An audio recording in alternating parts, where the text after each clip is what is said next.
past, most students have found this as the easiest way of solving systems of linear equations. Here is a system of equations like we were solving earlier, and there is a thing called a coefficient matrix. All this is taking the numbers off of the variables and writing them inside some brackets. That's called a matrix. And so this is a coefficient matrix. This matrix is a 2 by 2, meaning it has 2 rows and 2 columns.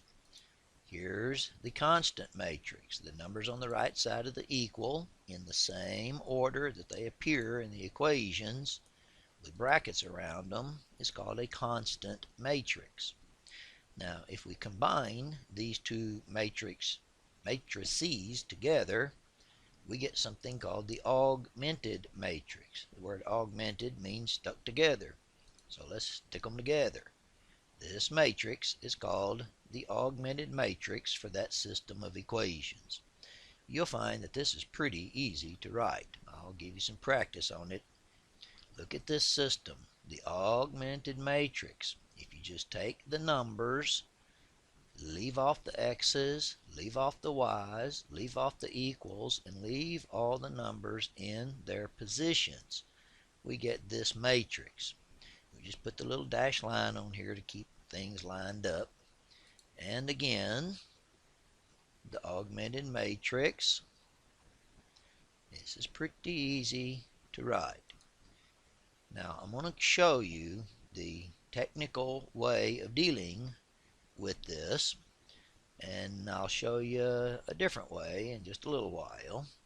The elementary row operations that can be used to manipulate these matrices are these. Here's what they look like. If I've got a matrix, this says swap row 1 and row 2. And so this is what it would look like if I change places with row 1 and row 2. That is a legal operation to do on an augmented matrix. Another one is to multiply a row by some number other than 0. And so here we're going to multiply row 1 by 1/2, and that's what it would look like. Every number in row 1 multiplied by 1/2. The last one is a little bit more complicated, and it says we're going to add a multiple of one row to another. So this says we're going to multiply row 1 by -2 and add that to row 2. And this is what it would look like. So basically we took the 1 in row 1, multiplied it by -2, and added it to the 2 in row 2, getting that 0. And then the same thing with the rest. 2 times -2, that's a -4, plus -3 is -7. -2 times -3 is +6, plus 5 would be 11.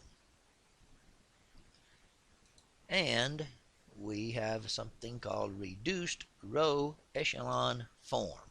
Don't worry about all the names, you won't have to remember them all. Reduced row echelon form means to the left of that dividing line we've got all 1s and 0s in this pattern. The main diagonal, starting with the upper left, is 1s and everything else is 0s.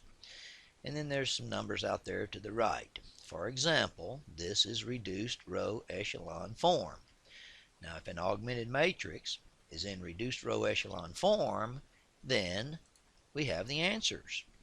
The top row says 1x plus 0y equals 2. That means x equals 2. The bottom row says 0x plus 1y equals -3, which means y equals -3. If we can get an augmented matrix into this pattern, reduced row echelon form, then we have the answers. And so let's take a look at how that would happen if we were doing it by hand. I'm going to show you this by hand, just so you'll know what you don't have to do. Here we have a system of equations. The augmented matrix for this is pretty easy to write. And then we're going to go through the elementary row operations necessary to produce reduced row echelon form. Here we're going to start by swapping rows 1 and 2. Multiply row 1 by negative 2 and add it to row 2. These are the same operations I just showed you a minute ago. And we're going to then multiply row 2 by negative 1/7. That's going to create a 1 where the negative 7 is. It also makes a negative 11/7 at the end, which I wasn't real crazy about, but that's what happens.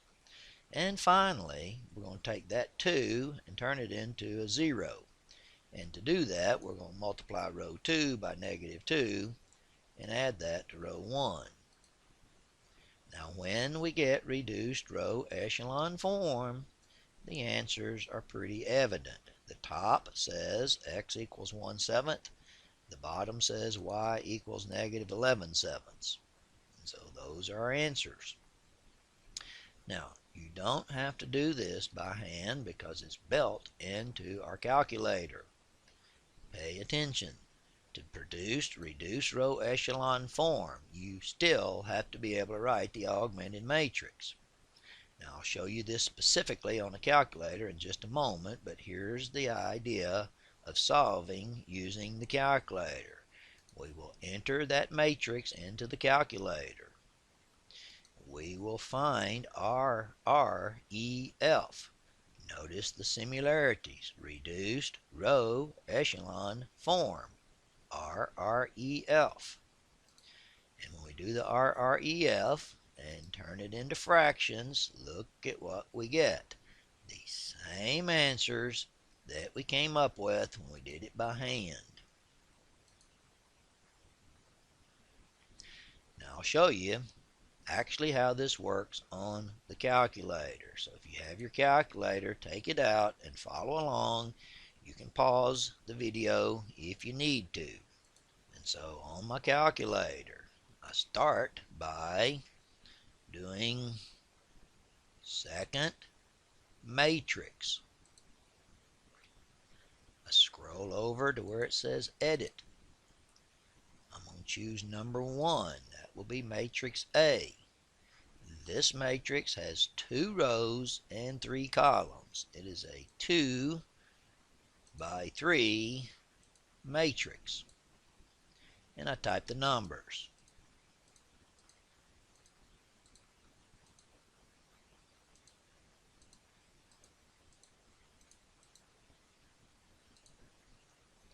Second, quit.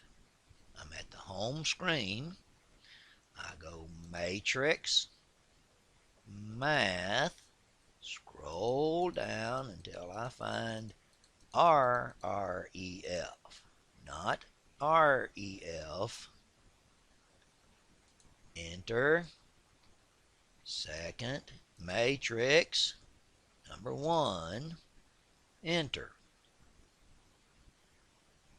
To turn these into fractions, we go math, number 1. And so, since we have 1s and 0s on the left in that pattern, those are the 2 answers. X equals 1/7, y equals negative 11/7.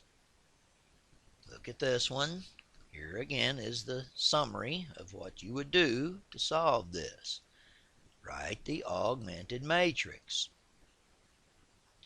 Type that into your calculator. Do the RREF. You don't even have to turn these into fractions. Recognize the pattern of 1s and 0s. We'll talk about in class and on the homework what happens when you don't have that pattern. And these are the 3 answers. Here's what it would look like on the calculator. Matrix, edit. I'll continue to use matrix A. This time, however, it's a 3 by 4.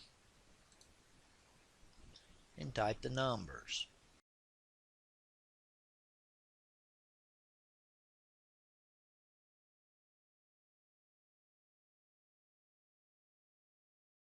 Exit, second quit, and do matrix, math,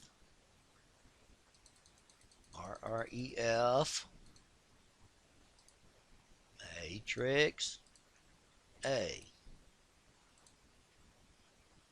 Since we've got the pattern of ones and zeros, 2, 1, and -1 are the answers. Same thing with this one, only this time notice some gaps in the equations. There are variables missing. You have to compensate for those. Zeros for the missing variables. Type that into the calculator and do the RREF.